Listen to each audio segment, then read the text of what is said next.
When the 25-year-old Ozzy was cast in The Giver, fans freaked.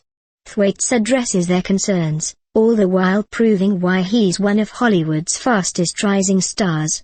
Before young adults voraciously devoured 7 consecutive tomes about a boy wizard, obsessively turned the pages of the Hunger Games trilogy, or debated friends over what factions they would be placed in, there was The Giver. For a certain generation, Lois Lowry's 1994 Newbery Medal-winning novel is the book. About a society where pain and suffering is eliminated, save for one boy chosen to receive it all. It was the book that illuminated the power of literature to stir the soul, to make you think. For many, it was the first novel that treated its young reader like an adult, refusing to shy away from topics of life, death, blame, guilt, and choosing your own path. It was the literary bridge between youth and adulthood, meant for an audience just about to cross that bridge, though found just as affecting by anyone who had already made the journey before. More than all of that, though, it was a book that made young people realize that they liked to read. And now, 20 years later, that book is being turned into a movie.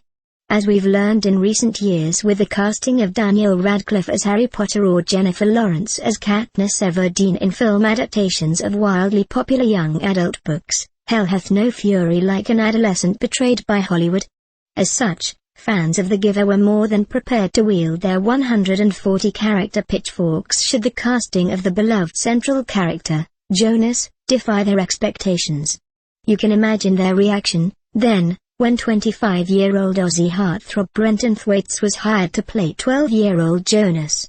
After a 20-year wait for a Giver film, poignantly, Jeff Bridges, who plays the Giver in the film, has been part of the development process for 18 of them. It was a bit jarring for fans to find out that young Jonas, the boy who is every man, a stand-in for all of us and the bravery it takes to question the status quo, would be played by someone so much older than we had imagined. And not just older, but hunkier, too. How would the casting of the perfectly chiseled, grown man affect Jonas's journey, as he discovers that the quarantined utopia he lives in, where everyone has a role and every emotion, impulse, and instinct is carefully regulated, if not restricted, is actually a byproduct of dystopia. In the film version, Jonas is aged to 16, making Thwaites' casting more understandable, but fans still wondered how the maturation changes the wonder and horror as Jonas receives all of the emotions, colors, and memories for the first time. Will the film still be as powerful as the book?